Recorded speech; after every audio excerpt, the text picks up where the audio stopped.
Jesus was worshipped shortly after his birth.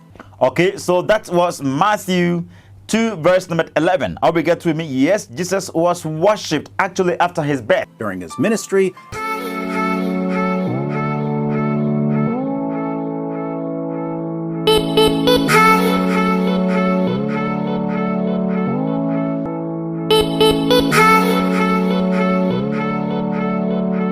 the last time, beloved, when we met, I actually told you that David Wood said that Jesus was worshipped on several occasions in the Bible, in the New Testament, most especially, he was worshipped.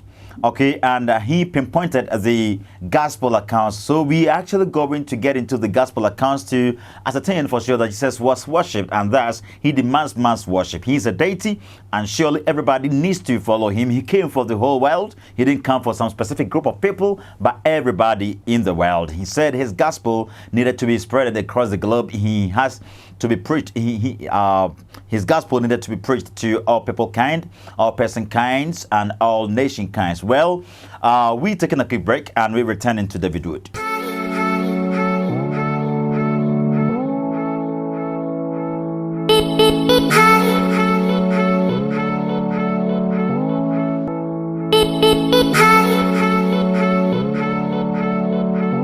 You're welcome back, beloved. May God richly bless you. This is the fourth section of our reaction to David Wood's program about Jesus being being God, and thus demands man's worship, and also as an answer to the Muslims who keeps on asking the question, show me a single passage, single unequivocal passage or unambiguous biblical passage that actually says that Jesus is God and thus man needs to worship him. Well, David Wood, what do you have for us? Jesus was worshipped shortly after his birth. Okay, so that was Matthew 2, verse number 11. I'll be get with me. Yes, Jesus was worshipped actually after his birth. You get that? He was worshipped, okay, after his birth. People worshipped Jesus Christ because they saw for sure that the Messiah had been born. The one that had been anticipated for years had been born. The one that was prophesied to the Jews had been born. Okay, God actually made promise to the Jews that the Messiah was going to come. He was going to save them out of the hand of the evil one. Yes, this was the time he had been born. Thus, he was worshipped by angels, and he was worshipped also by the wise men. Are we getting with me? Yes, he was worshipped by the shepherds. Well, he was worshipped by the men from the east. Are we getting with me how you put it? And this really deifies Jesus Christ, tells us he demands man's worship and he is God. I'll be getting with me. So, what next? During his ministry. Okay, that was also Matthew 14, verse number 33, and John 9, verse number 38. You can see this over there, that Jesus Christ during his ministry, he was worshipped. He was worshipped as God. You get that, and he accepted man's worship, just as how God would accept man's worship. Had he not been God, he wouldn't be able to do this. And Jesus actually, you know for sure that he actually wasn't a sinner. Okay, he didn't commit anything like shirk or something like that. I'll be get to me, because the Quran actually tells you to believe in Jesus Christ. In Islam, it is required of you as an article of faith to believe in Isa alayhi salam, and you never dare to ever tag him with any sin. He didn't ever sin. In Surah Al-Maryam, ayah 19, Quran chapter 19, verse number 19, the Quran says, Kala innama anna rasulu rabbikli laki Gulaman Zakiya. You get that? Jesus Christ is holy. That's exactly what the angel told Maryam. Or we get to me, he told her that he had come to present to him a holy boy. He had come to tell her about a holy boy, a righteous boy, a boy that knows no sin. I'll be get to him. Yes, he never ever sinned before. This makes him a deity. This makes him God. He was indeed worshipped. What next? After his resurrection. Yes, this is really true. After his resurrection, he was worshipped. In Matthew 28, verse number 17, Matthew 28, verse number 17, Jesus Christ was actually worshipped. You get that? And even 28 verse number 9 downwards, Jesus was worshipped. he was worshipped by the women. I'll be get to him, and he received their worship. He didn't object to their worship, but rather, after they had bowed down to worship him, prostrated before him, he just told them to go to Galilee and tell his brothers that he was going to meet up with them there as he promised. You get that? He could have been able to say that, hey, stop. I need not to be worshipped. I am just a man like you are. You get that? I'm a human being. You shouldn't worship me. But Jesus Christ actually received man's worship, and this implies that he is God. Well, what next? But before his ascension to heaven, Okay, before his ascension to heaven too, he received man's worship. That is Luke 24, verse number 52. Luke 24, verse 52, Jesus actually received man's worship. Okay, all these biblical passages are affirming to you that indeed Jesus said that he was God indirectly. I'll be get to me. And whenever action speaks, words are very silent. I'll be get to me. Yes, we speak via actions and we speak vocally as well. Or we get to I can choose to open my mouth, or I can choose not to open my mouth. Or we get to that is why there is sign language. People do not open their mouths, but rather they just that's signs, and people understand what they do. And I'll be get to me. That is it. Jesus actually said that I am God. That man needs to worship me, because if you remember in Matthew 4 verse 9, Satan had required for Jesus. Satan requested for Jesus to worship him, but Jesus actually objected to that idea by alerting him on the idea that only God needs to be worshipped.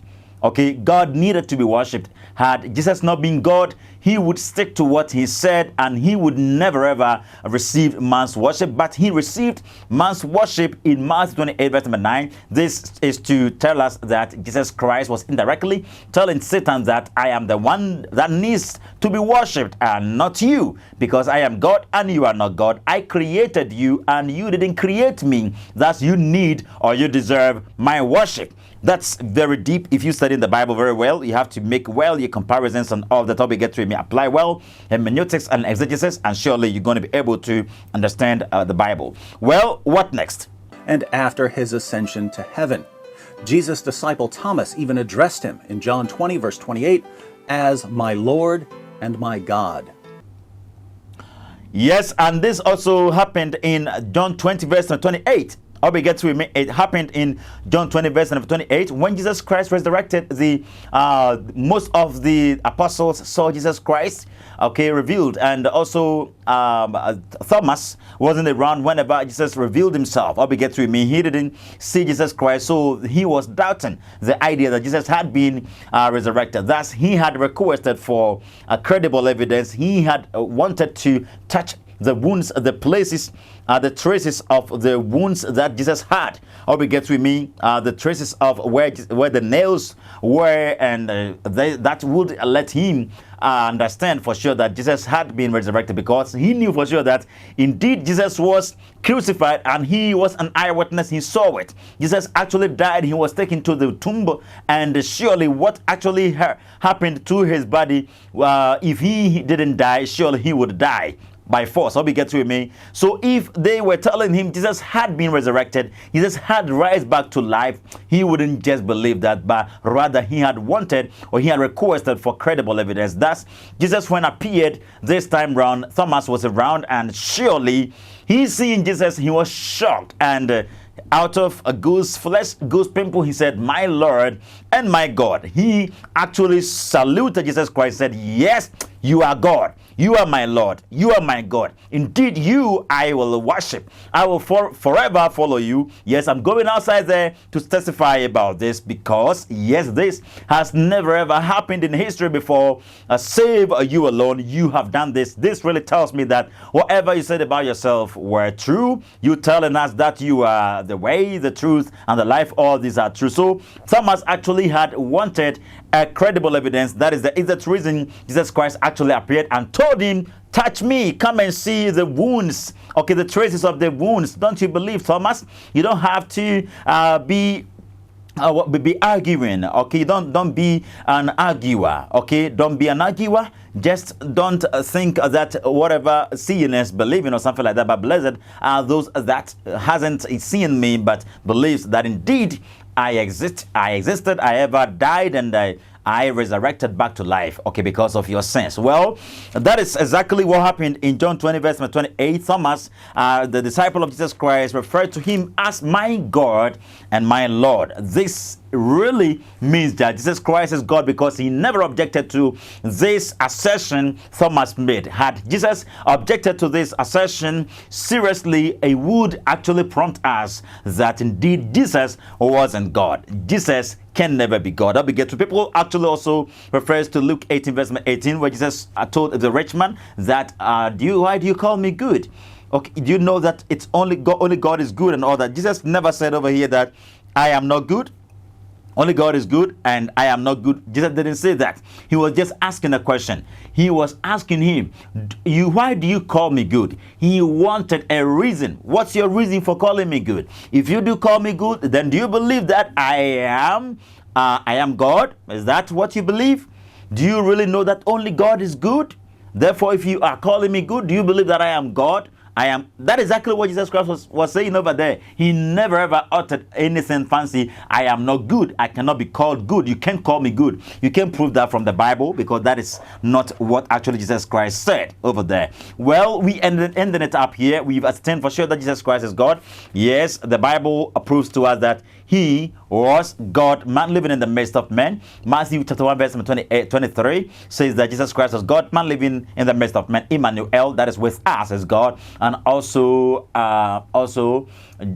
Philippians 2 verse 5 downwards, the Bible says that Jesus Christ was in the form of God. Okay, he was in the form of God, but he never considered that to be anything. Okay, yes, he just became like a slave because he had wanted for us to get the path to God. I'll be get to me. Yes, and also Hebrews 2 verse 14 tells us why Jesus had to become man and to attain flesh, to attain blood, so as to pour it down for our salvation and all that, all for as a sacrifice, once for all sacrifice for our salvation. I'll be get to me. And also Jesus Christ in Colossians 1 verse 15 and 16, the Bible says that Jesus Christ is God, and also he is the one who created everything. Everything came by him. Nothing exists that didn't come through Jesus Christ. Also John chapter 1 verse 1 through 3 also says that Jesus Christ actually